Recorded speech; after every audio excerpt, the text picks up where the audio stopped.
Welcome everybody who made it today. So it's 21st of September most likely for you, and already 22nd for me. It's that time of the year, turning point of the year, where they say it's very influential. Plus, I think we're going through some eclipses or whatnot. It's an interesting date I've chosen, or it just happened this way, though I don't believe in any coincidences. It's meant to be this way. So the topic is Theta Harmonizers, and we are revisiting Awakened Mind Protocol. Diving into Theta is step 2.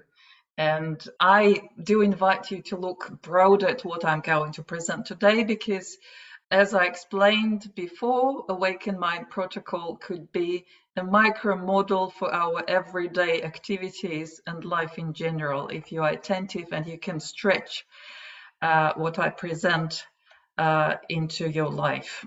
Just in case, if there will be those who see me for the first time, my name is Oxana Bondarchuk, and I'm living in Australia right now. I've been here for almost 14 years. I'm certified Awakened Mind practitioner and trainer. I'm Institute for the Awakened Mind online events moderator. I also have a background in psychology as a teacher of psychology. I did another diploma in transpersonal psychology, and recently I decided to dive into systemic family constellations, numerology, and AstroPsychology, and that's why I'm eager to incorporate all my new learnings into what I'm sharing with you and what I'm doing in general. And long time ago, in ancient history, I used to work in corporate world in marketing and finance. And my first degree was in economics. Really, I have a very broad outlook on life. And my main interest, of course, is something that we can't touch, something that we can't quite see with our normal 5 senses. But I love explore the rules and laws of the universe, of invisible world, and try to find the way how we can navigate these worlds, what maps exist out there, and how it can help us to live in harmony, live more satisfying, more meaningful life. I can't really say happier, it's a tricky word, but that's my main interest. So I quickly flip through the programs that I consider relevant to what is going to happen or be shared here today. So if you are interested in more details, you're welcome to go into our video gallery. This is the website, and this is exact a link to each of the programs that I'm sharing. The first one, energy reading and the mind mirror, it's all about perspective. I love that because this is kind of the baseline for me, for my vision, and to make sure we understand each other and stand on the same platform. But I'll keep repeating myself because I know it's important these days. Consciousness is changing, and we all need to make sure we understand each other, because words are words, but we come from different cultures, even different languages, mental descriptions of the world. So the meanings we might invest in words may differ. So I need to make sure you understand where I'm coming from. So another great program I did this year was Mastering Attention. You're welcome to watch that too. Then I did a program on flow state, mastering the waves of life. And I'm talking not just about the flow state in general and peak performance, but I talk about how we see it from the brainwaves perspective, of course. And then the previous program on relaxation as step 1, as mentioned, stated, prescribed by Awakened Mind Protocol, but really relaxation is step 1 for any activity in life. The original program, which was quite in demand on YouTube, at least according to YouTube statistics, it's Harmonizers Protocol, ABC of the Awakened Mind training, the program delivered by Judith. So you are invited to watch that as well. That will give you the original classical theory behind how we structure our brainwave training step by step, and also what's the logic behind. But my program, of course, is slightly different. Increase relaxation, that was step 1. We are moving to step 2, increase theta. The complete trainings, you may of course go and contact Judith Pennington, the founder of the Institute for the Awakened Mind. You can seek for practitioners in your area on our Institute for the Awakened Mind website, or there is an option also if you like to meditate, explore yourself in the comfort of your home. You can get the recordings of our brainwave trainings. They are available in the Mind Mirror Meditation Center. So here is a link as well. So you can browse, find classical full training programs, or just search for meditations about Theta. And I'll make an important disclaimer that the way I present is based on my own understanding of how I see it, how I understand it, and may not reflect the original teachings or other practitioners' points of view. Please feel free to research and test yourself. And don't get obsessed with memorizing everything, trying to figure out these details about brainwaves. Just get out of it as much as you can on your current level of knowledge, understanding, ability, and most of all, just pick the things you resonate with, what you feel makes sense, is important for you, or how I feel it. I usually feel this charge. This topic is very charged for me. So, of course, I can't avoid that because I think Theta largely relates to what I call energy perspective.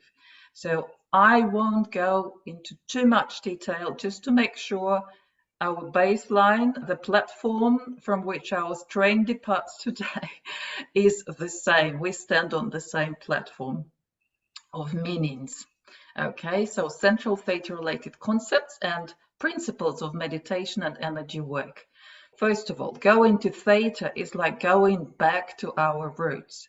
Remembrance, the word keyword there is member, of true essence of who we. Of course, this is a big phrase, very generic, but you'll see and understand what I mean as we go.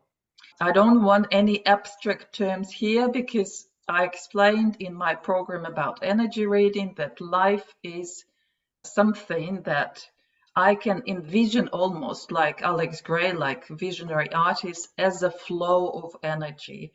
So let's assume or imagine or agree life is this creative source energy flow at work. It's like electricity running in the cable. So it's running through us and we are channels and transducers. So that means we receive and transmit this life energy. And the more you allow to be transmitted and the less distortions you make, the more alive and the more full and exciting your life is. So love is inseparable basically from life. For example, in systemic family constellations, they will call it life-love flow, or the trauma would be called interrupted life-love flow. So love I see as magnetic force emanated by the electrical light flow, because when electricity runs, automatically magnetic field will come up, will be generated. And this magnetic field, we all know the word magnet. So it attracts, it binds, it connects everything. It holds basically the world, creates new worlds of life, and it's inseparable effect or side feature of flow of life, if you like. Life and love come together in your heart, and as your life ends with the last beat of your heart, and this is the most powerful energy center, like the one, like umbilical cord connecting us to the universe. You live when you love, and this is true. Think of someone you truly love. Does it bring energy in, makes you feel more empowered? I bet it does. And then another concept, but again, I'm inviting you to visualize it, make it more specific rather than abstract. Truth, or another word for it could be integrity. So it's awareness of being able to see the direction of the energy flow of life from bigger perspective, or alignment with the higher order of things. So we may have lots of, you see these eyes in the main picture by a visionary artist, or you can see a little picture of the multifaceted glass with lots of facets. our little truths, what we see, what we understand, are like one of these eyes or one of the facets of the glass that we are able to see from our perspective. But the reality is that truth is something which is inside. And our goal is to be open and to look at as many dimensions or aspects as possible. Look at the core so we get closer to the center of it.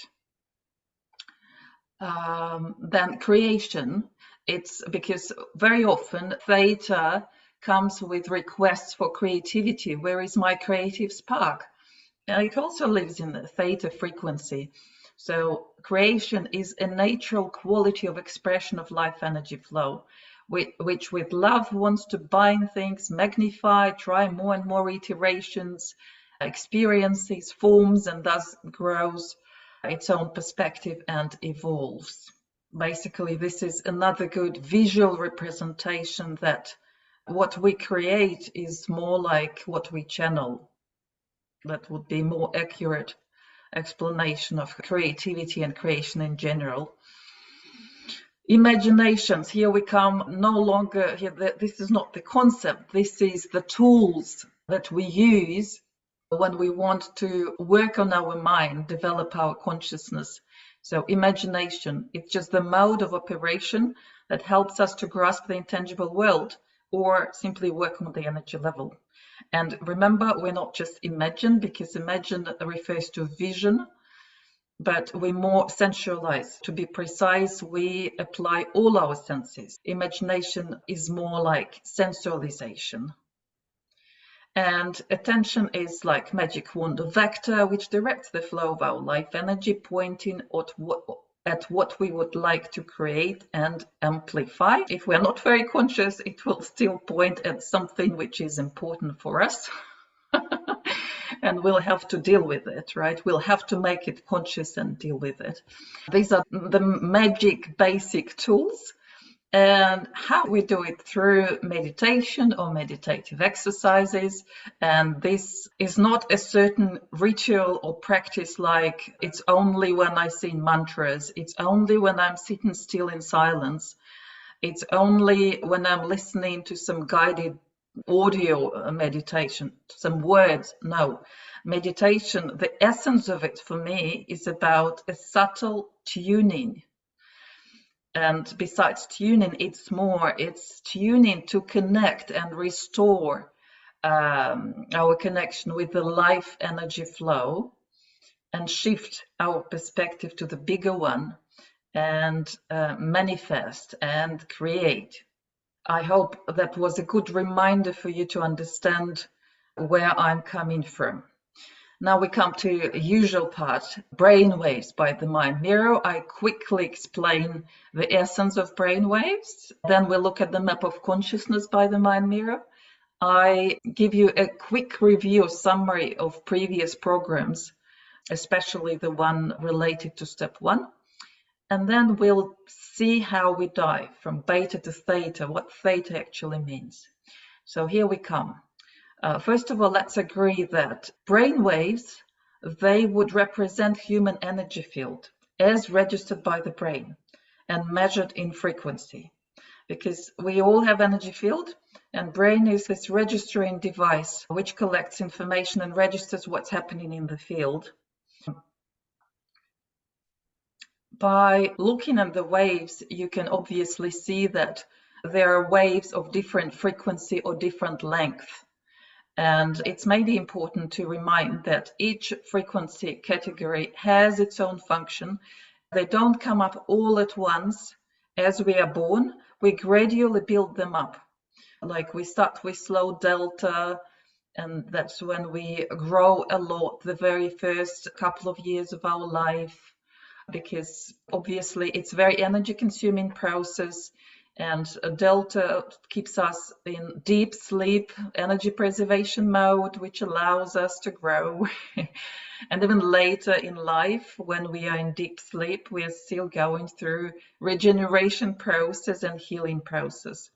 And so delta would be this brainwave frequency of healing or obtaining, sourcing energy or information from the field. So that comes first. Then theta would be the dominant frequency in between 2 and 6 years of our life. That's the frequency of REM sleep when we're dreaming. It's also deep meditation, but it's also hypnosis, by the way. It's where all the programming goes, 2 to 6 years old. Yes, we're programmed to behave certain way, believe certain things, because we don't have any judgment yet. So we just absorb what our environment, society, carers, teachers provide us. And then later in life, we have sorted out, because these default settings sitting in our subconscious, they are not always working in our favor. Some of them become outdated. Some of them are completely false. Some of them are misinterpreted because we didn't have fair judgment. So largely, we just inherit what was given from or by our parents. Alpha, so it develops later and it's faster brainwave, 6 to 12 years. And that's when we can say the kids get control over their lives. They finally become what we call conscious. They can properly measure time, distance, cross the street, start making judgments, what's right, what's wrong, what's important for them or not. And then eventually we get to beta, which is complete abstract thinking, logical reasoning, analytical thinking, come to the age when we can make decisions, make plans, when we can drive our behavior in desired direction. So it's basically hold the vector for our behavior and actions in physical world. That's when our brain matures. So 12 years old, that's when it comes. So that was the development, basically regular traditional development of a human. And then with time, if we keep going, sometimes we develop gamma, which is higher frequency than beta, which is heightened perception, peak focus. I call it booster. Lots of long-term meditators, Zen monks, also healers, mediums, psychics, they may show gamma when they are involved in the main process that requires this extra resources, extra sensitivity. So this is quick story. This is how we see brainwaves with the mind mirror for those who never seen it. So you see all brainwaves as a dance. So obviously this would be adult brainwaves because we'll see all categories. We'll see left and right hemisphere.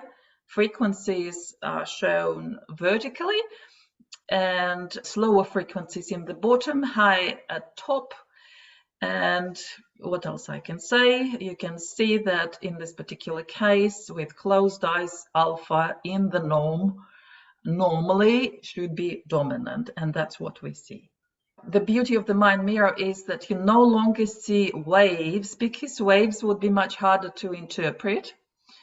But in clinical world, you still look at the waves and you attach more electrodes than we do with the mind mirror. But for our purposes, mind mirror does a great job. So you attach only 5 electrodes and you see it as bars that can be easily read. So delta in purple, theta in blue, alpha in green, and beta in yellow and orange. Gamma will sit on top of beta if we see it. Clearly understood, red. And we developed a map of consciousness where we associated each category with the level of consciousness. So I described, let's start how I described it, delta, unconscious mind. So we start with speed 1, so to say. Theta, subconscious mind, are also associated with the heart, speed number 2. Alpha body, bridge, because alpha stands for third speed and our 5 senses, our body sensations. And then beta, conscious mind, is speed number 4. And here is a picture of the iceberg, metaphorically explaining that what we know, what we are aware of, and what we identify ourselves with usually is available to us through beta frequencies. So it's conscious mind, which sits above the line of consciousness. The line itself is represented by our body. So body would be a borderline or connecting line or the bridge between conscious and subconscious mind. And obviously, as you can see, the eye's big bottom is much bigger and it's hidden from us, and that's where subconscious and unconscious sits. And important thing here is to mention that beta, fastest brainwaves of conscious mind, they are information brainwaves, so they consume lots of energy, and energy itself comes from lower levels or slower frequencies, slower waves. So here I quickly summarize the main messages or theses from previous programs. So our brain gradually speeds up as we grow, and development means envelopment. So we don't cancel the previous levels, we add them up. So it's like in computer game. So here you may imagine it like a pyramid, kids pyramid, level 1, delta, theta, alpha, like this rings, beta on top, and that's regular development.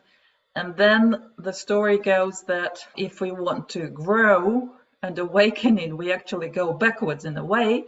We have to learn to slow down and navigate all frequencies without falling asleep, but having still access to them. Faster frequencies of the conscious thinking mind carry information, beta, gamma, and run on slower frequencies.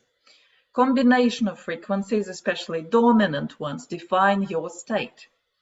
And as we were talking in the flow program, happiness is a state of mind and can be mastered independently from external conditions. Attention, which is very interesting, I think, especially ADHD. So attention deficit is measured as a ratio of beta and theta. So I came up with the opposite suggestion. Why not look at healthy attention as a healthy ratio between beta and theta? And as I just named, beta is conscious, theta subconscious. So it will be a ratio between beta, conscious, subconscious mind. Faster, slower brain waves. When we have too much of fast brain waves, we are talking about the ratio, the mind would be too tight. And that's the most common case in the modern world. Just very rigid thinking, very tight thinking, and no creativity, basically. Theta, too much theta and not enough beta would mean you live like in a dream world and you can't hold things together, and what I called goal-oriented behavior, holding the vector for your life to flow, might become difficult because there is just not enough this glue and concentration and focus to hold it together. But we'll look at it once again, hopefully next time when I want to talk about polishing beta and work thoroughly through all kinds of beta issues, problems, aspects, however you can call it. And Awaken Mind Protocol, so our brainwave training with the mind mirror or without, it doesn't really matter because it's just a set of exercises to help you logically progress towards more optimal, balanced or harmonious state. The goal is to find your way back, to learn to navigate these levels, like I quickly mentioned what they stand for. Some of them, like theta and delta, they're associated with sleep when we see dreams and deep sleep. And oh my God, how we can stay awake when we are in the sleep. But that's part of the journey and part of the challenge.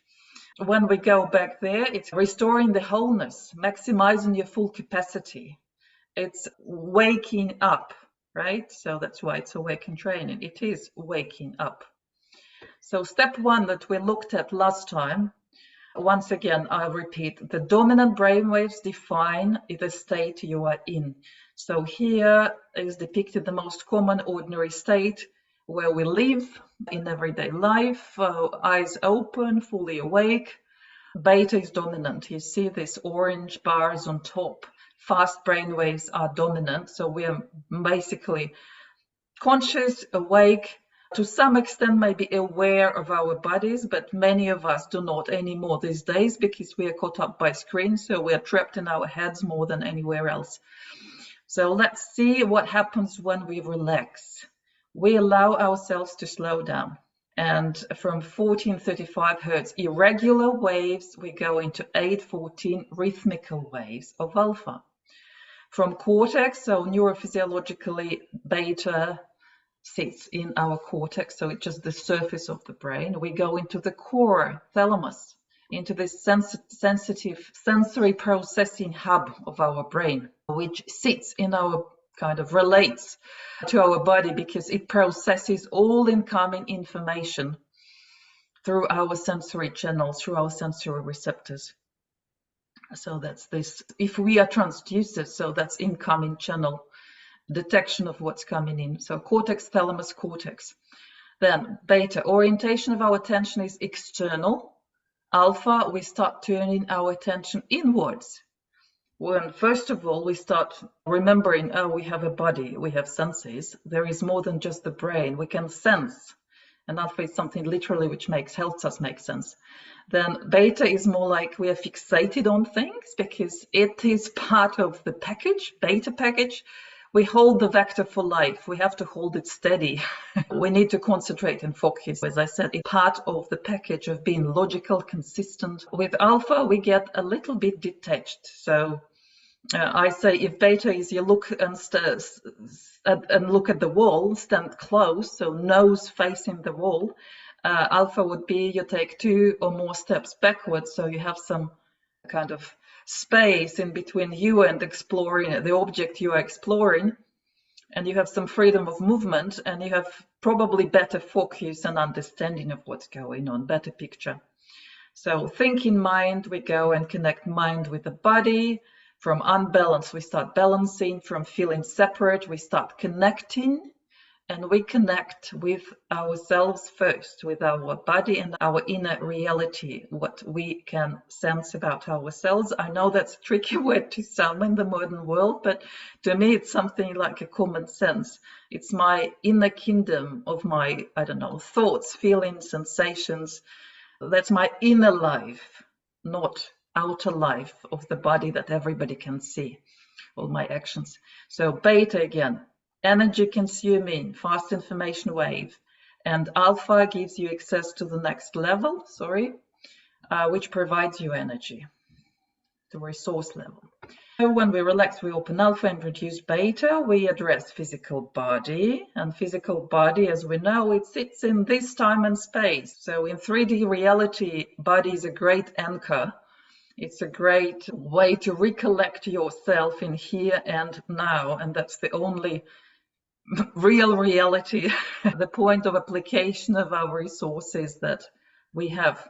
So it brings us closer to natural order. You remember, it becomes more organized, rhythmical, and thus makes us more flexible, adaptable. It gives us this freedom of movement. And I just want to remind again, peak performance formula was potential minus interference. So we reduce beta interference and overthinking, over-rigidness, because again, the modern civilization is the one obsessed with its achievement of great mind, but it takes us too far and it's taking over, which is not right. Connect with inner resources. So alpha is a gateway to subconscious. And obviously when you open the gate, there is more space inside, there are more resources inside. Logically, from this first step, we can already assume what happens next. So we started connecting closer to natural order. We gain more flexibility. We loosen up, right? That's what it feels like. We loosen up the body and we loosen up in general. And we connect with inner resources, whatever that is, required for action, for control functions of beta, information like intuition, inner wisdom, higher perspective, all sits level below. And you've seen this many times, but I want to hit the core of it and say that obviously we start from beta dominant, alpha dominant, and the next step where we want to get is alpha theta dominant. It may not necessarily present itself in a circular shape yet, and I'll show you examples of how it may present itself later. But right now I just want to point that alpha theta is that frequency that integrates heart, body, and mind connection. As I said, the first two steps of the Awakened Mind protocol, we're just connecting the dots: heart, body, mind. There's three levels of our existence, if you like, and one doesn't undermine or deny the other. We have to exist on every level. It would be ridiculous to, I don't know, undermine and say, my body life is not important. You're still on earth and body still requires some attention. So we are transcending ego mind, our thinking mind. We are transcending the body. And finally, we go into the heart, into the core, or whatever is associated with that core. The frequency of alpha theta, that 7.83 hertz, falls somewhere in between, literally, alpha and theta border of the awakened mind. How we look at it. It will be somewhere here. And these are the frequencies of Earth heartbeat or Schumann resonance, which looks like it's the frequency shared amongst all life on Earth. For us to have a close, deep understanding and connection, for human beings even to understand and connect with each other, we better go on that level, because that will indicate true connection. And that's heart-to-heart connection. We can do it with animals, with nature. We can do it with anything on Earth. I just want to point that out. And here, look, I emphasize that what we might look at as some flat pattern actually should be more seen as a toroidal flow with some center, with some this intersecting 0 point where all the lines meet. Similar to all other biological systems existing on Earth, they will replicate this toroidal energy flow. So we agree that brain measures the energy field, registers the energy field. So it's quite logical to assume what we see would also reflect that energy field in some ways. So here are all other shapes, vector equilibrium, that kind of schematic of the same toroidal flow. And the key there is alpha theta seems to be a metaphor for this equilibrium or energy core, like foundation of our energy being. And no surprise that alpha theta cross over if alpha is line of consciousness, when the content is traveling across the line of consciousness. These are the moments of insights. What was not known becomes known, right? What was subconscious becomes conscious. These are the moments of healing, transcendence, shamanic experiences. All of this falls into this category of alpha theta crossover. And in clinical world, alpha theta therapy, trauma therapy, in neurofeedback, it's the same. We are reintegrating, rewriting the memories. So there is communication going on between our conscious and subconscious mind through alpha. There is information flowing from theta to beta, and it gets into logical, organized, complete context. So we get wholeness back. So we came to the very interesting insert, because I called it Harmonizers, and I want to dive a little bit deeper into harmony, because what is explained about harmony in music is about like agreement, accord, pleasant sound. Then we may talk about harmony amongst people as peaceful relationship, right? Harmonious, friendly with people and environment maybe, but there is more to it. So let's have a look. Lots of European languages. I take different language groups always to see what meaning these cultures invest into the words harmony, because they might be slightly different, because their idea and description of the world and relationship with the world might be different.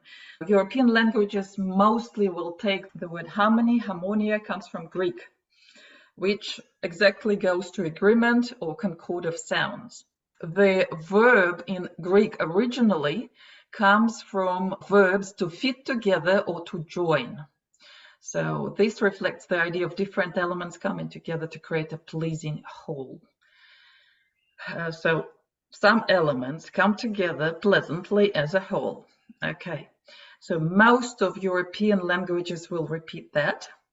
Other languages add more to it, like compatibility, like connection, arrangement, and even more better organization or coherence, for example, conformity, symphony. I really loved, how to say, interpretations of harmony in Hindu, Chinese, and Japanese and Asian languages, because they would be different to European ones. It will have the meaning to hold, to support. The word harmony comes from those words. And it signifies the principles that uphold the universe, including moral and ethical duties, laws, and natural order. So here we stretch it to oneness, to unity, to symmetry, to consensus, to cooperation with this high order. In Chinese, it goes into balance, peace, harmonious coexistence of different elements, and coexistence of, as I said, people, nature, or universe. So it does goes further to the whole universe. A similar story is in Japanese, and just to save time, I'll go to the summary. Definition, or derived from the language wisdom, would be that harmony, and thus harmonizers, would be referring to cosmic order or universal order or natural laws. This can be described in different words, but it means the same, that main principles that order the creation, and then coordination, cooperation with this higher cosmic order. So that means also that we have access, or we get closer to the truth, we gain integrity. So I even reinterpret or reformulate it from the point of view of harmonizers. So harmonizers will be the one bringing back, restoring the cosmic order, encouraging cooperation, or setting into place really cooperation, coordination, agreement with this cosmic order, bringing back integrity, opening the truth. Peace and stillness would come logically with harmony. It also includes union or oneness and wholeness. So harmonizers would help us to restore wholeness and feel more whole. And by the way, healing in Russian language comes from the word whole, or restoring wholeness. And then in and out balance, which kind of correlates or talks to stillness as well. That central point. So balanced, peaceful, pleasant cooperation of different elements in accord with higher order. And then I came across this beautiful abstract, which I think will hit the point and explain it on the level I cannot explain. Beautifully presented. It's one of the 7th laws of the universe. I would like to share this video with you and invite you to listen carefully. I'll share all the links. You could watch it again later if you need. It's absolutely beautiful, explains the world we exist in, this wholeness and polarity and center, and where harmony is to be found. So here it comes. In concluding our consideration of the principle of polarity, I ask you to study carefully the following words, written by one who has knowledge of the great subject of balance, the art of which consists in finding the center between the two extremes and thus maintaining a poise and balance which is undisturbed by any mental or emotional storm. Poise is power. Poise results from balance. Balance is secured by adjusting and maintaining the center between the poles of the pairs of opposites. By balanced poise, the master neutralizes polarity and rhythm by resolving them into unity. In the heart of the storm is peace. In the center of life, there is poise and power. Seek it ever, O neophyte, for in it thou shalt find thyself. The foregoing sentences compose the substance of an ancient arcane aphorism in which is contained the seed thought generated in the centuries of thought and experience of the arcane teachers. Do not pass it by because of its simplicity. Poised balance is the aim and goal of the arcane initiates. It is the secret of mastery. There is always a center of everything, but the center exists only because of the existence of the circumference. there is always a point or poise between the poles of every pair of opposites. But that point exists only because the extremes exist. And in the central point is always found the power of the whole event or thing. In the center of gravity of the Earth, one would be able to remain in a position of perfect poise, unsupported except by the concentrated gravity of the whole Earth. So nicely poised that a mere effort of the will would exert sufficient energy to propel him in any desired direction. The power of the opposites is concentrated at the central point. There all power is to be found, and there only. The axiom, action and reaction are equal, indicates a central point in which lies the true lever which will move the whole. At the center, one is able to use action and reaction without being subject to either. The initiate strives to attain a state of equilibrium and absolute poise. He yearns to master the art of traversing the razor edge of life, balancing himself perfectly, like the trained mental athlete that he is, by means of the balancing pole of the opposites which he has firmly grasped. Pitting the opposites one against the other, balancing law by law, the master traverses the slender tightrope thread that separates the world of desire from the world of will. O neophyte, in the center of life shalt thou indeed find poise and power. In the heart of the storm shalt thou find peace. In the center of the cosmos shalt thou find thyself. He who finds the center of himself finds the center of the cosmos, for at the last they are one. The student, when confronted with questions and problems in which a choice is difficult by reason of the strong activity of both extremes of polarization, of both of the pair of opposites, is advised to seek out the center between the two opposing poles and to stand firmly there, feeling assured that there and there only is the place of peace, poise, and power. In the one word balance, there is to be found the secret of many or most of the perplexing questions of life. Seek ever poise and balance, and you will have power and peace. Okay, I hope you enjoyed this little fragment, because it explains quite a lot, and again with examples and exercises that we're going to do next, I hope it will sink even better. So Theta, let's have a special focus on Theta, since this is the subject of today's program. So what do we know about Theta in Awakened Mind trainings, and what do we usually share? We don't usually go deep into physiology, but I'll still provide you with some details on that too. So subconscious mind of long-term memory, so it's our memory, it's dreaming, it's REM sleep, emotional healing, intuition, creativity, spiritual insight. Theta is the repository of one's essential being, or self, psyche, or soul. That's just brief description we normally would see or receive.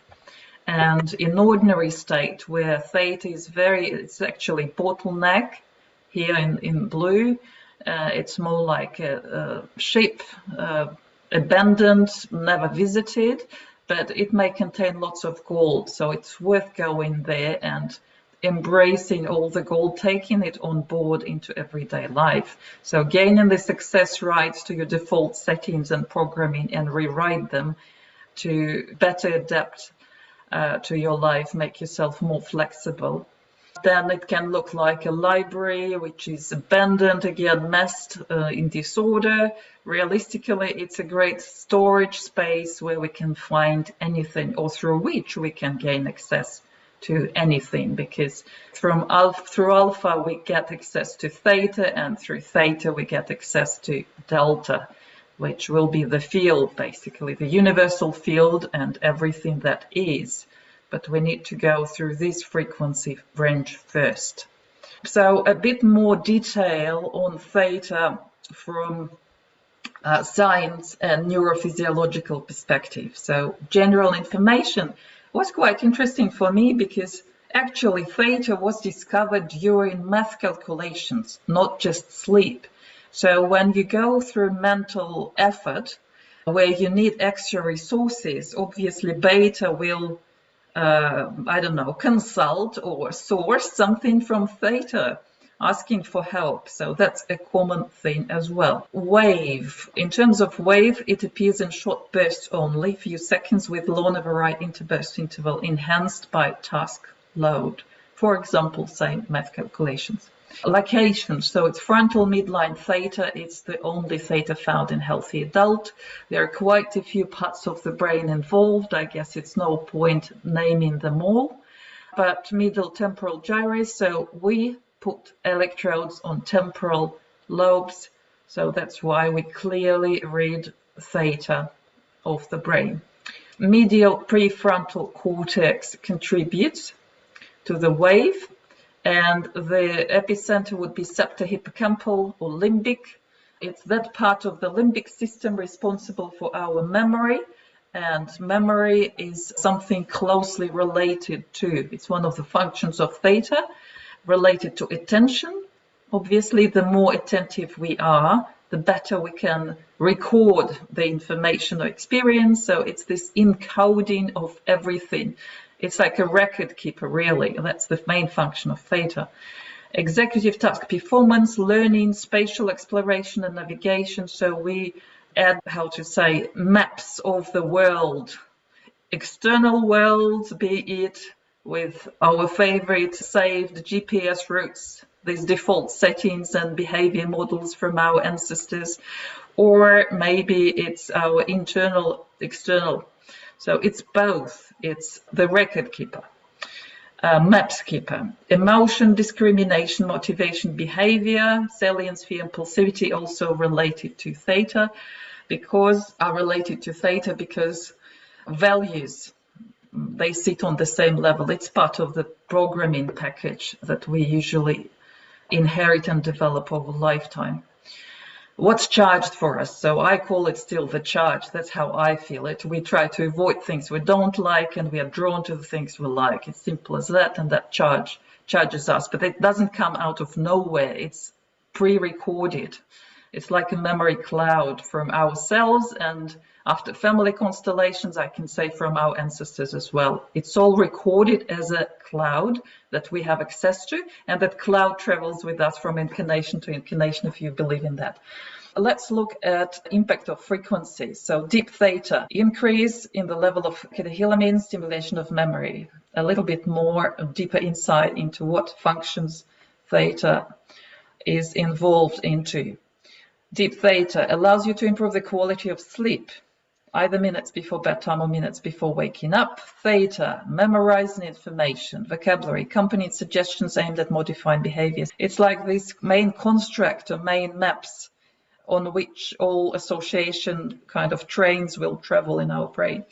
Meditation, improving health and intuition. 4 to 7 hertz frequency. And yes, we know deep meditation would be theta meditation. It might have less visions, maybe less even sensualizations, but it would come with the sense of knowing, deep sense of knowing. And that's the communication from your inner wisdom or higher self, however you want to look at it, or intuition. It's all the same to me.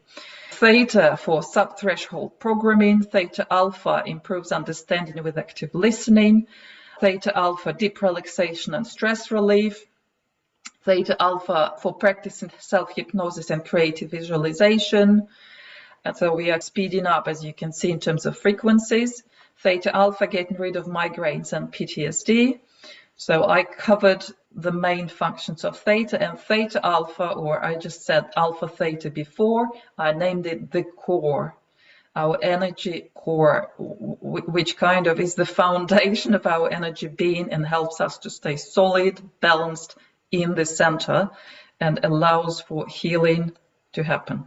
So if you want to know more about this neurophysiology, you're welcome to watch this previous program that I made. There was a series of programs. First one reintroducing actually the main parts of our brain, anatomy, basic neurophysiology. It's all very basic, starting from scratch, really, from zero, if you feel like digging into that. Flow of consciousness. I decided to take it on a separate slide to remind you that neocortex, cortex, it's just the surface of the brain. When we go slow down through the body into alpha theta, we go into the core, into the limbic system. So it's literally we physiologically, physically take more space, or communication happens. There's more communication traveling through the brain. And I repeat this slide that I shared.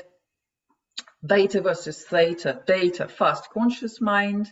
Theta, this slow subconscious mind, or even dreamland frequency.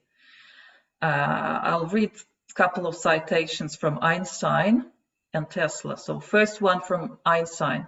We are slowed down, sound and light waves, a walking bundle of frequencies tuned into the cosmos. We are souls dressed up in sacred biological garments, and our bodies are the instruments through which our souls play their music. Beautiful explanation and reminder. My brain is only a receiver. In the universe, there is a core from which we obtain knowledge, strength, and inspiration. I have not penetrated into the secrets of this core, but I know that it exists. And as we learned from this short video abstract that I shared, this core exists inside of us. So connecting with our core, we connect with the wisdom of the whole universe. I summarized it from beta to theta, from conscious mind to subconscious mind, this dive, in the following way. Beta conscious mind, this is the fast frequency of physical survival, of goal-oriented behavior, and everything that it involves. Stress, incoherence, preoccupation with survival, basic survival instinct, so lots of fear of death there, because it's limited by time and space, right?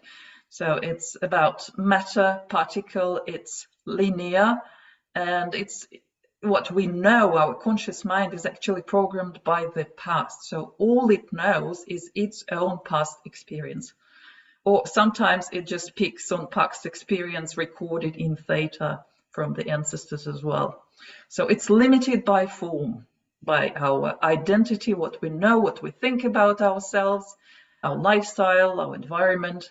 Theta is different. Theta gives you access, as I mentioned, to unified field, to delta, and it's about spirit life.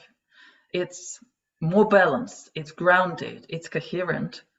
It's not about survival. It's not survival mode, definitely fear driven. It's more like love driven, heart driven, creation mode. It's no longer about matter. It's energy wave. That's why energy perspective fits perfectly with today's topic. It's no longer linear. It becomes timeless, quantum, or eternal, where everything can be accessed at once, or changed at once, or healed at once. Programmed by the future from the present moment. So you become the cause of your future. You become the creator if you learn to master these frequencies. And then it goes beyond form. So literally to get there, we go through the body and then forget about our body. That's how we go to all higher states, by the way. And we get into pure consciousness, connected, feeling connected with something greater than our separate selves. So here comes the first exercise, because I promise there will be exercises today. You may do it with eyes open or eyes closed. That makes no difference. My only request to you is feel comfortable and just try to follow my words. They're not just the words, I'm trying to show the way. Think of what is sacred in your life. Usually, these are the issues related to life and love, and those issues make us vulnerable, make us feel vulnerable. And the possible way out, or kind of consequences, could be as soon as we start thinking about something that we are vulnerable about, we may sink in this vulnerability, which is hard, and usually we do the opposite. We run away from it by any means.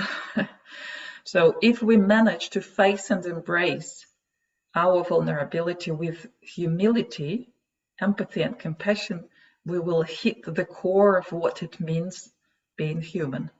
We'll restore the balance, restore the wholeness and integrity. There are some tips here, because the first imprint of love and acceptance comes from our mother usually, or the first carer. And as I know, that's a painful subject for probably, I don't know, over 99% of population. If this level failed, I suggest you to look broader. So if there is no reference, good reference for you on that level, or got good role model on how to love and accept yourself, I suggest apply the rules we would use in ordinary work life. So take level higher, like you would do, for example, in your office. Go to the boss. Connect with the archetypal mother. It can be part of your religious tradition, or general, like just raw archetypal mother, however you can connect with it, and go straight to Mother Nature, because Mother Nature would be the ultimate higher level where we are still being fed and supported by it on every level. So sacred and vulnerable exercise. I think my personal idea was that unfortunately I can't connect with people on this level, because it's a very specific topic, and in everyday life we avoid talking about what's sacred or vulnerable. You don't have to voice it to me, but we have still to have this inside of us and be able to connect with that, and connect with that in the right way, as I explained. Those of you who went to meditation club, you would have seen this already, but for others, this might be an interesting short video to see what happens when we go deeper to essential self, how it may look like. So I took a couple of screenshots here to make it easier for you. Yes, this person in particular is struggling with lots of thinking beta, and it's, by the way, left hemispheric, lots of thinking, logical, judging brain there. But still, as we go deeper in meditation, you will see what happens. There will be more alpha opening up, and there will be more theta. So it's before and after for you if it's hard for you to see moving brain waves. So let's have a look how they move. Allow yourself to go into very deep meditation. Deepen into an alpha-theta meditation. It might be a sense of falling down, sliding down, drifting down, deep within yourself.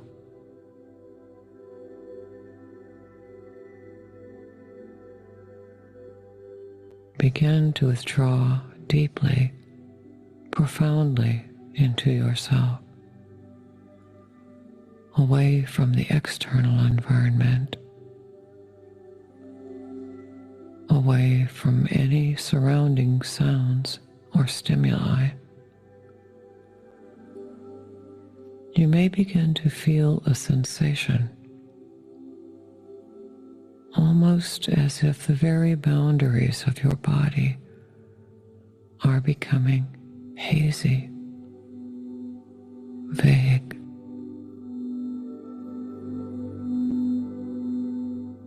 Almost as if the boundaries of your body cease to exist, and you have become one with your consciousness. There inside, deep inside, in the very depths of your innermost being, your essence.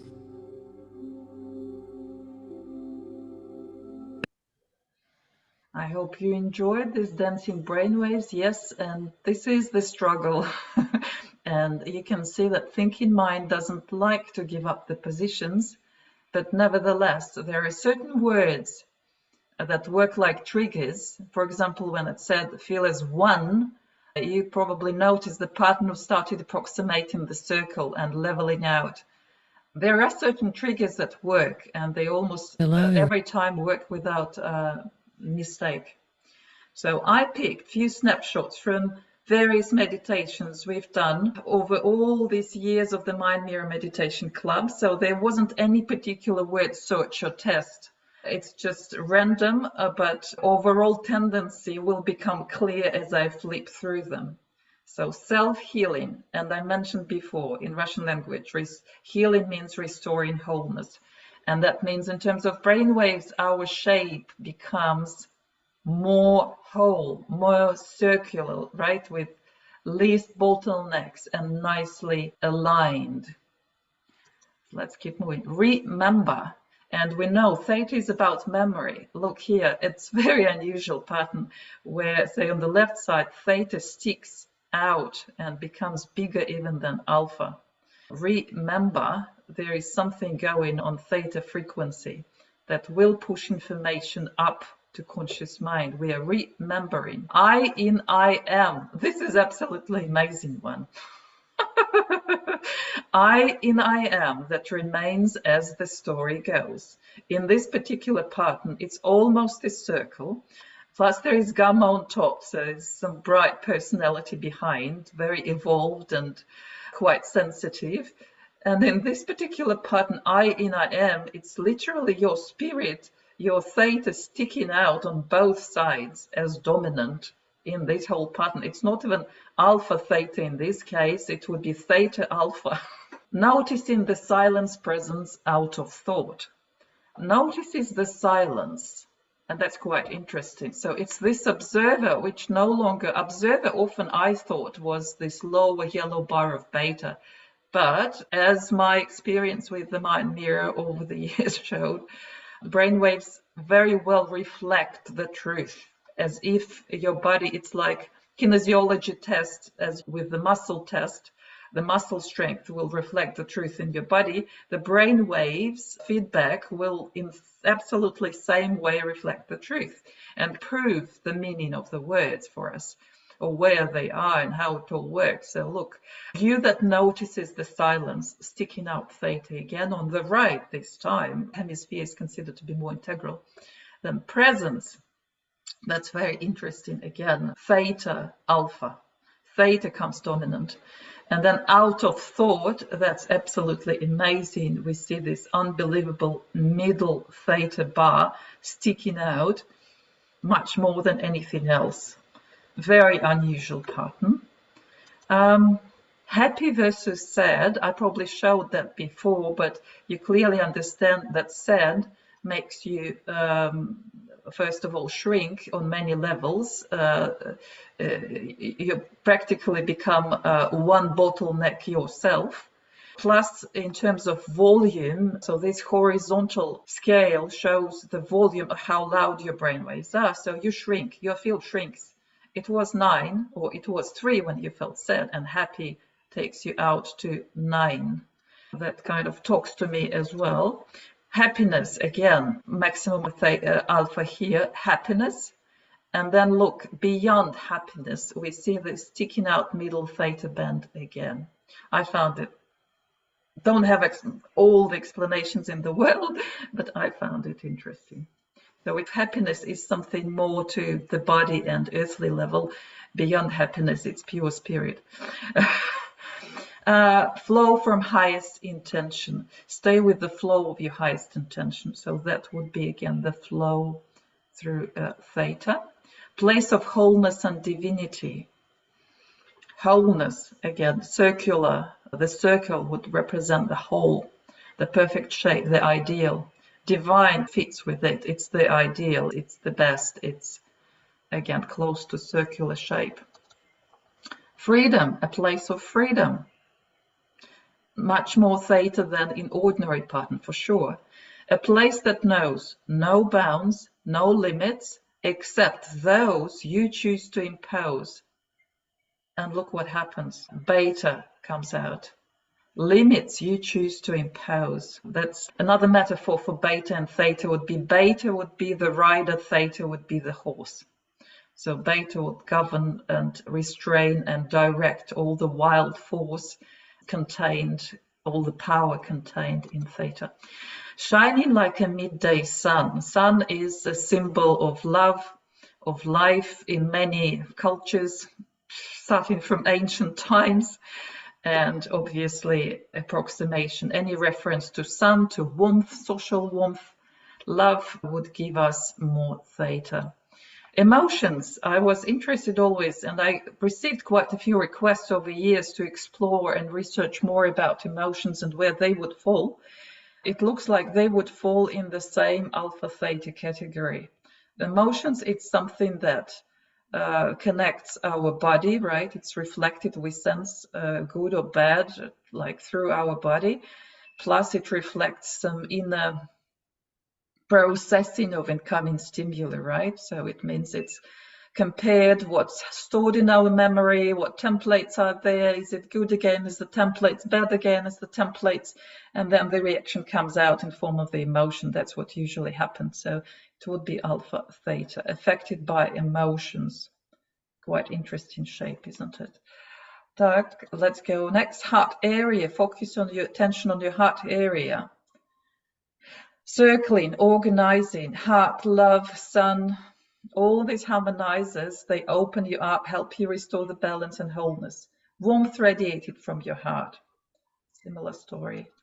Love and peace, very similar. I picked this. It's a different way of representing brainwaves that we can also use. This is an extraction from the mind mirror portal analysis. And these blue waves, obviously, they are same theta waves. And I picked few peaks to see what they indicated. Things like, when we talk about things we like, and this is animal meditation, what animal likes to eat. So food for animal is like one of the key things about life. So obviously it's something we enjoy. So theta peak here. Living with mate, with the group, social interaction. Something is important there for us. Social warmth, love, acceptance, theta peak. What makes you strong and powerful? Any reference about strength and power will trigger theta. What gives you courage? Courage sits there. Experience, sensualize the experience. As I said, experience is something registered, records of our life actions, movements, and the outcomes. So there's all of this cause and effect and behavior models and outcomes, karma, all is recorded in theta. Qualities, characteristics, in this case, they were positive ones that make you strong and powerful. So look, it's your power. Reference to the power would always make theta. Let's keep going. Here is the full list of them. I won't read them all again, but you got the idea.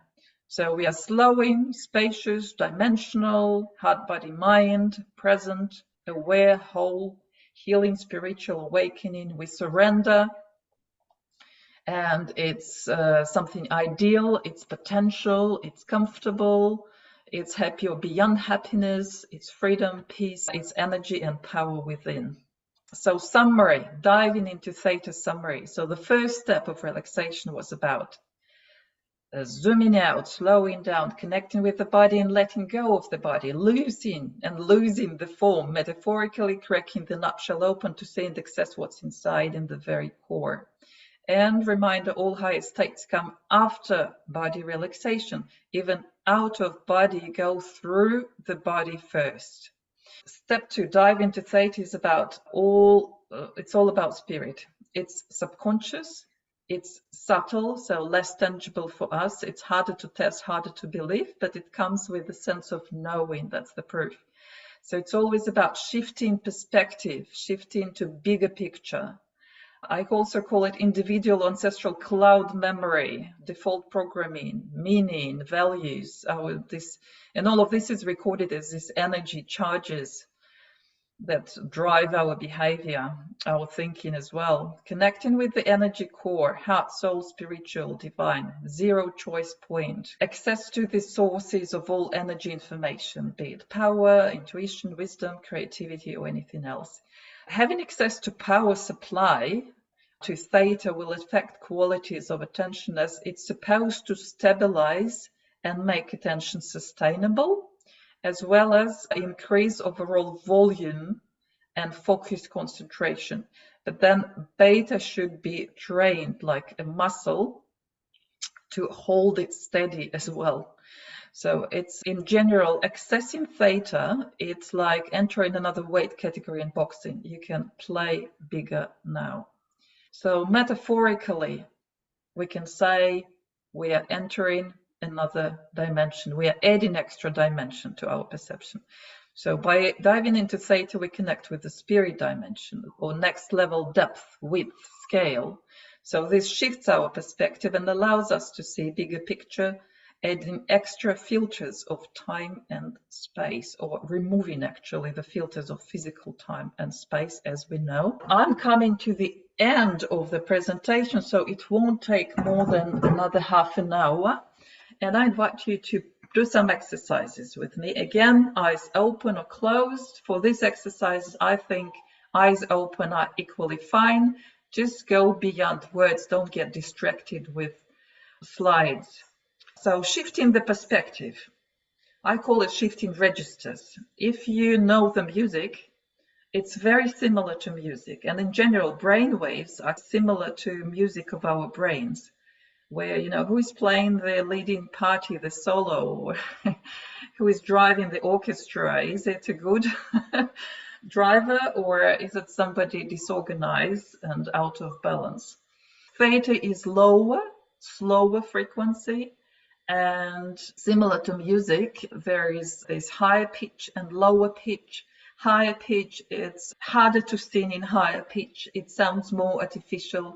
When you go into lower pitch, you feel the resonance in your chest, and it is closer to our natural speaking voice range, and it's easier to sing apparently. So I give like it's few seconds literally, just how this woman is explaining it in the music lesson. I thought that would be fun to see.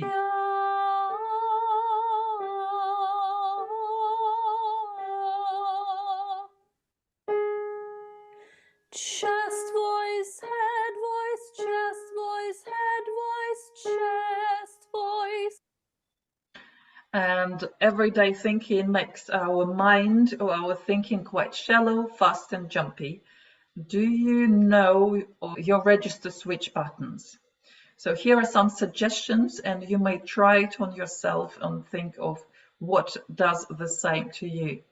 So my suggestion is add the filter of time-space, because the world of beta conscious mind, physical form, is limited in time and space. So space, in Theta meditations, we use the movement and space distance prepositions. So go around, over, under, up, and down. So that helps our mind to step back from the wall and creates this distance and freedom, set better focus. So time. I know this very well myself, being worried about bad mistakes at school, and who cares about it right now? 40 years later, I wouldn't care less. So anxious or worried, look at the importance of your issue with the 10, 20, 30 filter of time, and even more perspective of eternity. It probably will turn into nothing. Existential, philosophical, and religious teachings, studying laws of nature or universal order, astrology, numerology, they allow instant zoom out to the next level and often help you to see these cause and effect patterns. You might call them karmic patterns if you like, interconnectedness, and they add better understanding, bigger picture, and freedom for you to move and respond differently. Because if you can move, if you have this freedom of choice, you can make other choices and transform your behavior. And by the way, any mantic techniques, which anything related to fortune telling, it can be I Ching, it can be even tarot reading, anything you like, are based also on projections of your subconscious. You may think this is a scam, but realistically, if you do it for yourself, it may help you to take a better look at what you already know deep inside. It's just our filters, perception filters, they work in a way that they'll select what's important and what resonates, and they filter out. You start sensing with time what's not important and what doesn't resonate, but they'll hold on to something which does resonate, and that's exactly what you already know inside. So you may experiment a little bit on that. Second metaphor, balance, alignment, centeredness. All of this. I couldn't find one word because it implies we're not only at dimension, at these polarities and spaciousness, we align with all the systems, and this alignment helps us balance. So we discover our energy core and gravity center, this neutral zero point of truth, choice, creation that allows for stability and sustainability. And here it's just showing you this toy, which very well, gravity center, whatever happens, it goes back. It never falls. So that's similar to what happens to us if we know where the gravity center is, if we have this mechanism inside. And if you are ready, there will be a couple of more serious meditations before we finish. Can I get some feedback if there is anybody on the other end still with me, and if you are prepared to do it? I need to hear a couple of voices.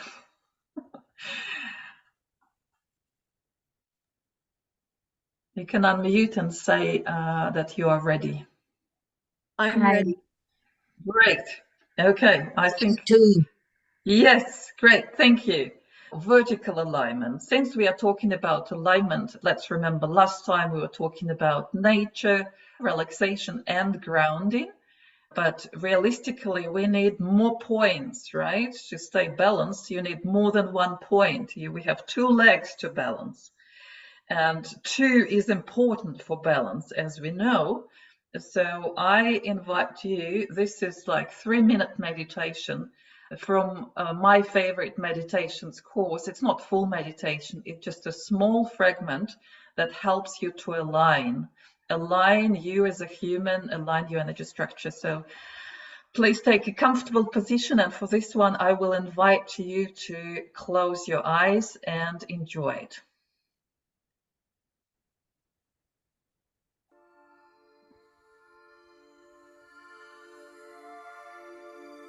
Bring your awareness inside now, into your being. Listen to your breath and slow it down.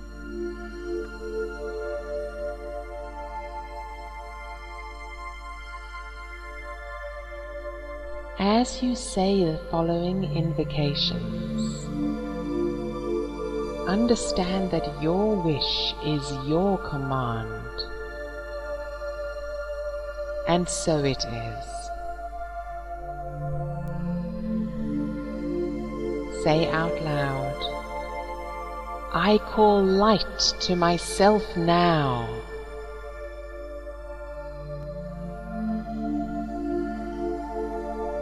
A column of bright white light pours down through your aura and your body, instantly raising your vibration. Watch the light flowing down from an infinite source above you, through your energy, straight down into the earth below, through the body of Gaia and into the core crystal.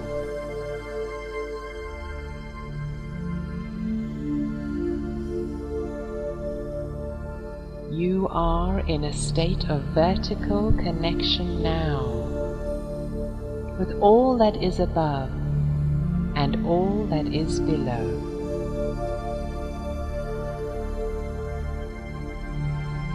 Tune into your aura now, the egg shape of energy on all sides of you, to the front, the back, the left and the right, above and below your body.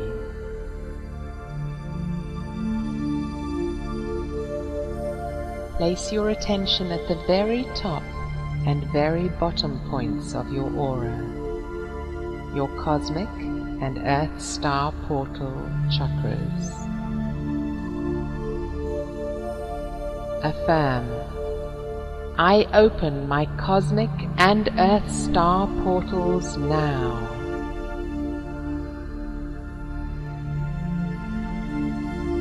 As the portal chakra at the top of your aura opens, a more concentrated light starts to flow from the heart of the galaxy through your crown chakra and through the center of your body.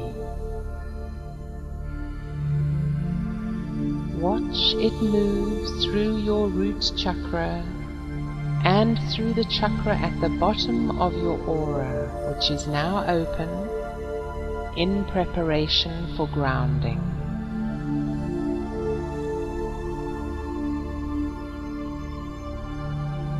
Say, I ground myself into the heart of Gaia now.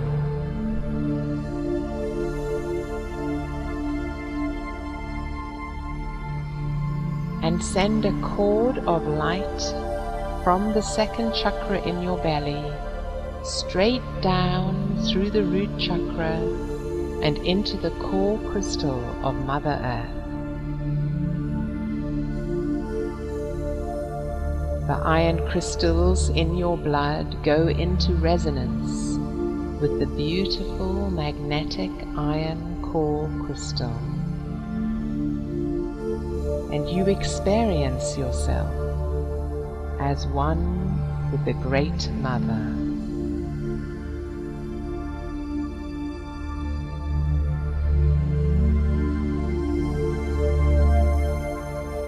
Still aware of your aura on all sides, command, let all energy I have given away or left behind return to me now.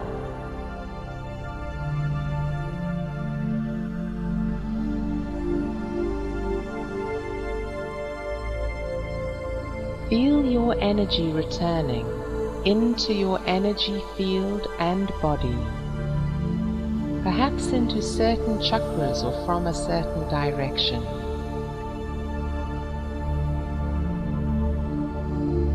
Your aura becomes brighter and stronger as your energy returns to you.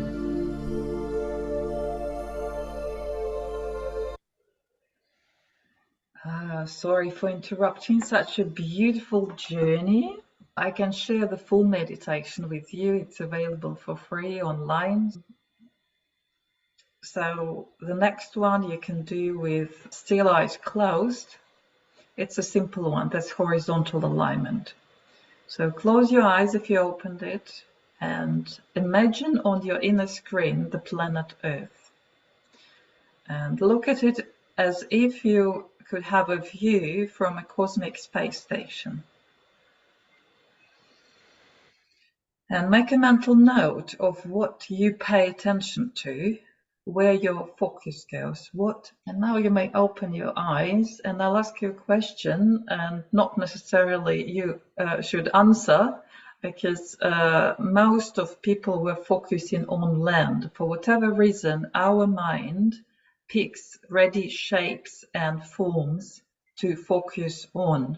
So we focus on this contour of the continents for some reason, on the continents, on land, which is surprising because most of the Earth's surface is actually water. And I found this a good metaphor because that's what's happened to us. In our life, we look and focus on separate objects. That's just the way we are trained. This is usually more left brain function, left hemisphere function, to analyze and split and see what's separate. But for horizontal alignment, we want to activate right hemisphere. So the suggestion is focus on what's in between. So in case of Earth, that would be focus on the water, focus on the oceans that connects all continents. Or focus, I did a drawing class, so right hemispheric drawing would assume you stop judging yourself. That's left hemisphere. You would look at what you're trying to draw, say, I don't know if it's nature. Just focus on the play of light. and play of light makes it one even texture plane that you are taking in. So it helps you to connect. And one more, a very simple exercise that may help you to connect horizontally on a human to human level. It's connected to love. And as you learned, love starts like any religion. God is love. Love is everywhere. Love is the main healing instrument. So however you look at it, it's everywhere. So I suggest we focus on how we understand or how humans actually express love, because it's also quite flat and often misinterpreted. So I loved this approach of 7 languages, because we are all different, and to amplify love in our lives, it would be nice to see what's in common. So as we did just then in this exercise and short meditation with Earth, I suggest you look what's in common you have with those around you. So look, some people see love and they're ready to give it and receive it as physical touch. Others prefer or need words. We all need combination of those, but usually we have 2-3 languages dominant. So others see, I need presence. Presence would be confirmation that somebody is loving me. Others, they want a time and attention shared with you, and that would be more loving than anything else. Or it could be actual actions of help. These are no words, maybe not much physical touch, not many flowers and fancy presents, but when you actually need help, financial help, some service, or any other expression of care, you will be provided and cared for. Then just sharing out of generosity, out of pure intention, out of abundance. So that's another language. And these days, especially, I think it might be underappreciated and not very popular. And then understanding and acceptance. This doesn't require any words. It doesn't require much attention. It's something when we know that we are accepted and understood without words. It's something that clicks inside of you when you know that you are seen as you are. It's very healing. That's an interesting exercise to ponder and spend time to consider and understand what we may be lacking. It's just our request or our favorite language, but there's nothing wrong in knowing and learning other languages and recognizing when the world provides us with simply love, same love, just in another language. It helps us connect and amplifies it. And then this is another beautiful, this is the last serious mini meditation. That's how I called it. I'll start with, you may start with eyes open and then I'll explain, or you may close your eyes straight away and let your just brain focus on my words and where they point, where I'm leading you and where I'm coming from. So years of subjugation and manipulation, the power of money over power of spirit led us to lose the healthy level of balance in how we relate to ourselves, how we relate with the world, and how we relate with each other. If the level, the building level that builders use to make sure that the walls are straight, that the wall is straight, that all the angles are correct. So you can metaphorically see that level in when it's leveled, it's like you are all right and the world is all right and everybody else is all right. But the truth is very often we fall out, we lose this balance. At least I do, I still do. So we might fall into misery of feeling small and insignificant, which is easy to imagine being brought up in a Soviet country. Or you may be blown into the pride and overimportance and feelings of superiority, feeling superior for whatever reason you make up. So really, we forgot the optimal level, and the optimal level is dignity.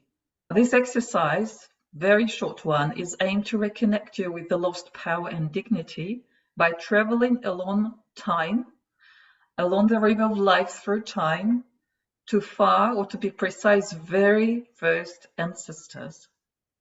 So if you really think of it, you may close your eyes now. Our very first ancestors were probably gods. So the place where we can find lost dignity is our ancestors. According to magic tradition, we descend from the gods. So that means, like with mother and father and all other ancestors in our DNA, if we dive deep into ourselves through the twists and turns of often painful and disempowering human history, we will find the dignity and the power of the gods. So I'm inviting you to focus on your body. Let your mind imagine, however you can imagine it, going into your cells, deep into the very DNA and the clouds, that cloud of memory that it holds. I usually feel it like falling down, going down and even deeper down, down time, down history, in your cells that know this history, that hold this history. And then at some stage, at some level, it feels like I hit the ground. I landed, and it feels very solid, and it feels very empowering. And definitely I can feel there my dignity. I don't have to prove anything to anyone. It's just there.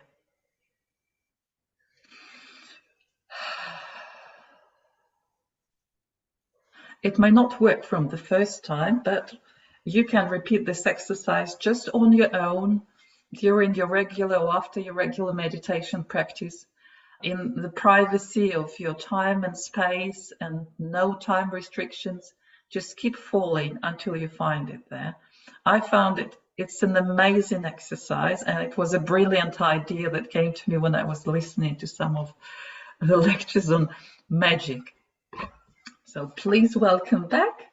There is the last metaphor for today, power. All of these metaphors, of course, they're interrelated, interconnected, just different assets realistically of the same thing. I just want to highlight different aspects. So let's think about it this way. Human energy structure is actually quite similar to a battery. Both poles should be there for power to run, right? Battery minus Earth plus cosmos. So there we go. We have a battery and the power is running, and that means the electrical current can let the lamp burn. So the lamp is burning. We are living a life. We are creating something. Yes, metaphorically, this is our life flow and creation. And activated polarities make this flow more powerful and independent, by which I mean less prone to addictions. And where this came from, I can tell you, there are quite a few sources of information and my personal experience with the energy healer, because I realized that my connection with the earth, despite of all meditations, wasn't quite working well until someone who obviously can operate and see more than me on this level opened the chakras in the middle of my soles, and I felt this solid earth power and support. And it's like without this, you would feel you live most of your life compromised. And if one of your poles is compromised, clearly you will turn to lean on someone and be addicted. So let's look at it here. Last time, you remember, we were looking at the moon, talking about relaxation and looking for the best ways to relax. So how it's related, let me explain. First, birth defines your ability to trust, relax, adapt, survive. And this is your moon.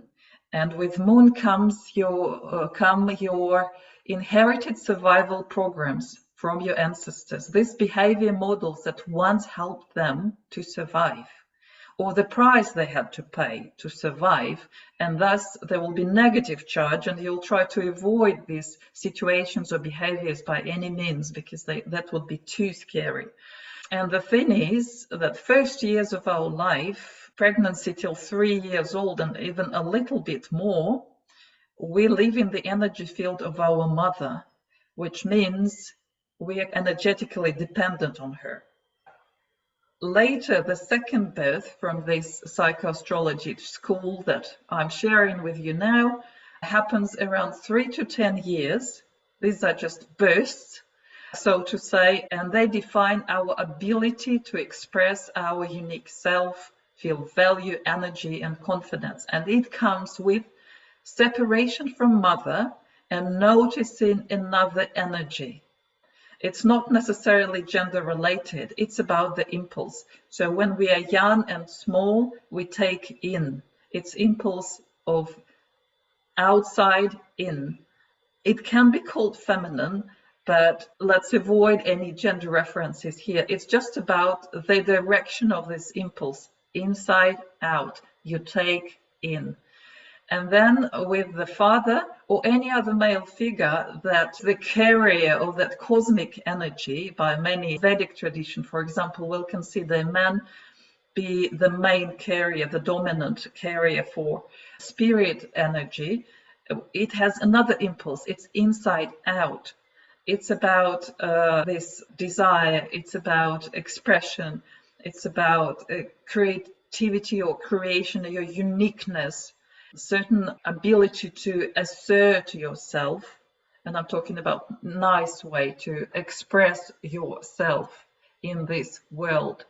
Here we come to our psychoastrology test, and that will be activating this other pole, activating cosmic energy, spirit energy, the sun in your natal chart. Again, you receive Dad's love, and his example of how to want and achieve. So it's about desire, expression, and following your desire, having the right to express your desire. It comes, as I said, in bursts from 3 to 10 years, where you, in the normal world, I'm not saying this is common to everyone, we pick the story, pick the path or model from either father or some male in our life. It could be teacher, it could be neighbor, it could be grandfather, somebody who really enjoys, shows how you can live life and enjoy yourself, right? And express yourself. It's again about this impulse, creative impulse from inside out. And this implies that in your desire, you don't rely on external conditions. You forget about living in accordance with pleasing somebody, not bend on the other people's opinions. So it is required to access energy so as to never get tired. You need this energy to never get tired, love yourself, and gain total self-confidence in order to avoid sacrificial situations. Value yourself so that you are loved and valued by others. Let me see who is here today. Last time I provided a special file with explanations of where your sun sits, so the house where your sun is and the sign of zodiac where your sun is will define this creative spark. So let me explain it in my own words. There is one thing that no matter what will open you up and make you feel the flavor of life. Let's put it this way. For example, my thing is play. Being creative. So there are, as usually, aspects of facets of this thing. So play, creativity. If I'm invited for a play, it's always yes. And it's always big joy. It's always coming with inspiration. So here we can see what's inspiring you. I can give you the link. It's free online service. So give me your details so others can see what I'm doing and repeat it for themselves. So it was April 28th. Right. 1949. 2:10 p.m. Yeah, 1949. St. Louis, Missouri. 2:10 p.m. Yep, that's it. And then, can you spell it? Saint Louis. So it's St. Louis. Okay, Missouri. in Missouri. So look, here comes a little report. I scroll down, so here you can check St. Louis. United States. This is the date. This is all correct. So Sun sits in Taurus, correct? And Right. then Sun sits in the 9th house. So after this, I am going back into my presentation and I click this link, Your Energy Spark, Spirit Spark Activation. I highly invite you to look through this document, which is a translation from the Russian book, which explains these energies of Sun and the Moon, mothers and fathers, or this basic plus minus or impulse we take in. And as most of you probably are mothers, when the child has enough milk, he will just drop off and go do his things, sleep, play, and be independent. And that's absolutely true with everything else. It's a great example. As soon as we get enough of this love and acceptance and nurture, this creative spark awakens in us, right? We start seeing Father, we start seeing in classical old-fashioned world, Father would go out and work, right? Do something extra in outside world. So this inside out externalized activity. So we learn through the Father's eyes to love ourselves, appreciate our uniqueness, and enjoy life and pursue desires no matter what, even if the family doesn't like it. Even if it goes against something, it's that spark that you will do no matter what, even you're not paid for it. It's just the joy of it, pure joy. It's creative spark, it's pure creation. And then in this file, you'll see deficit of Sun activity. So you'll see the signs, like when we haven't separated from the mother, we still live by the moon, we still seek comfort, and it's all about me, and we didn't get to the next stage properly.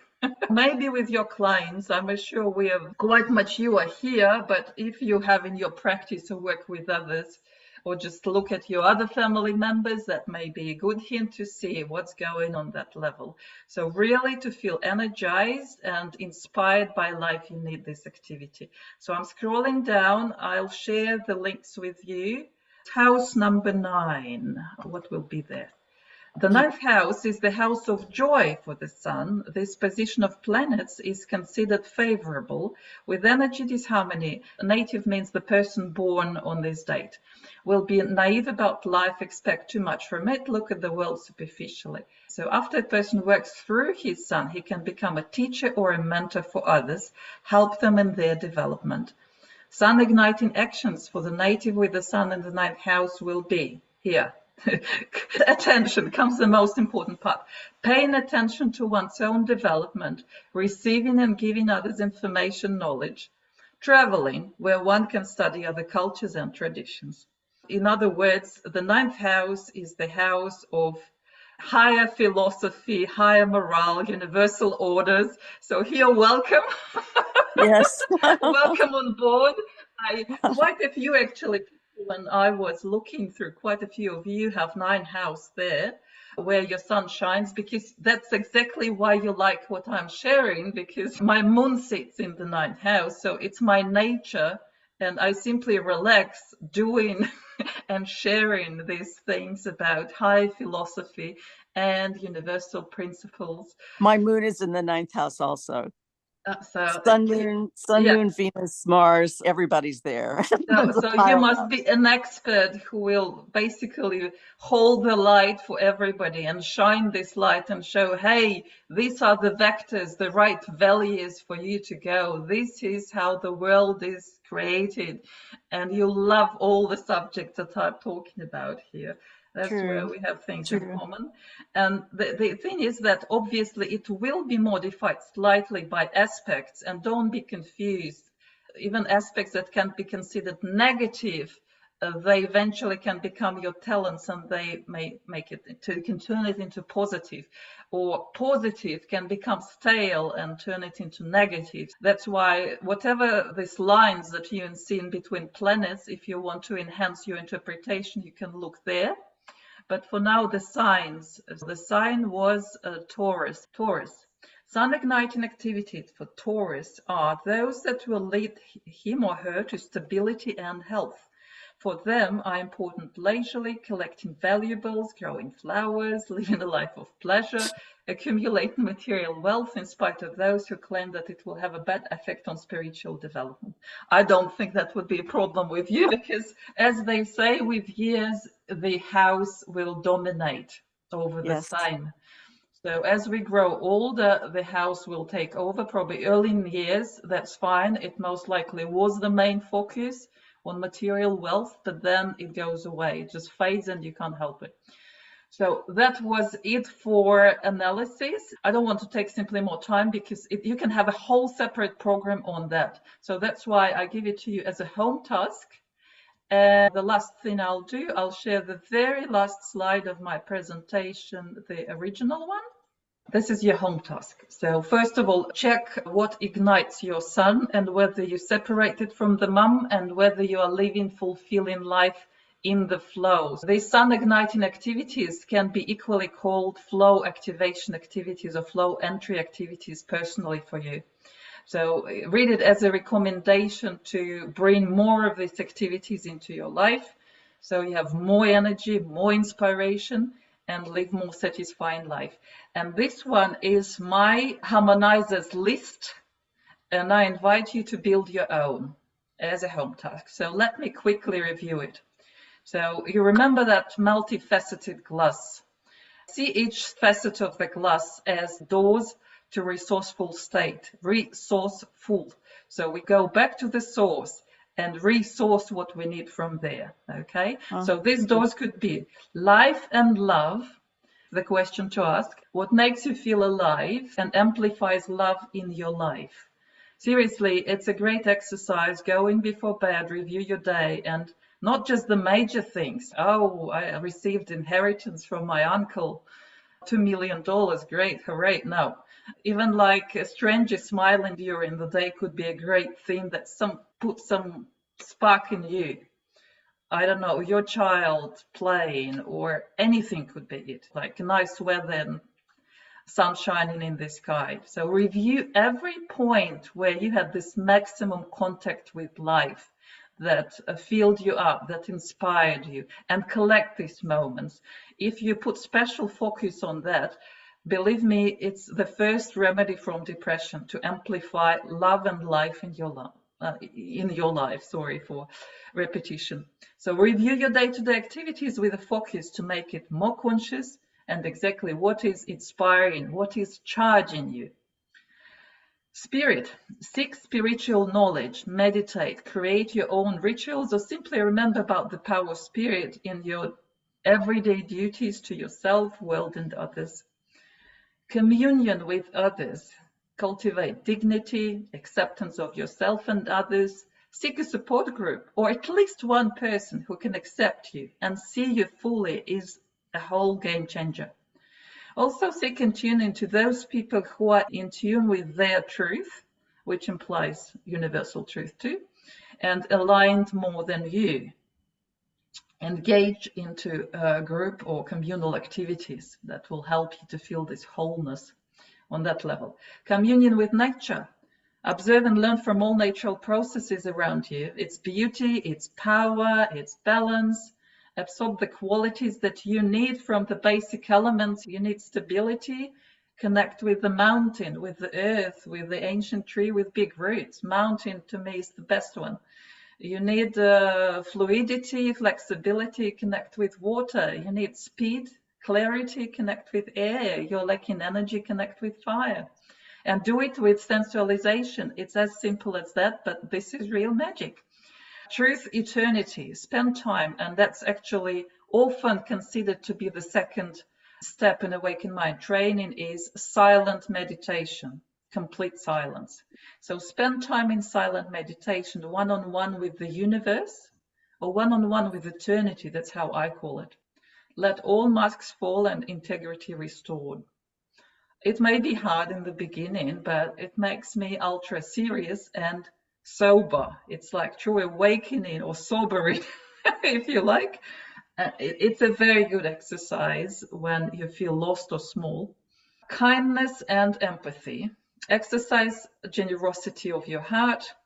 Even if you are poor, you can give your attention, words of support, and smile.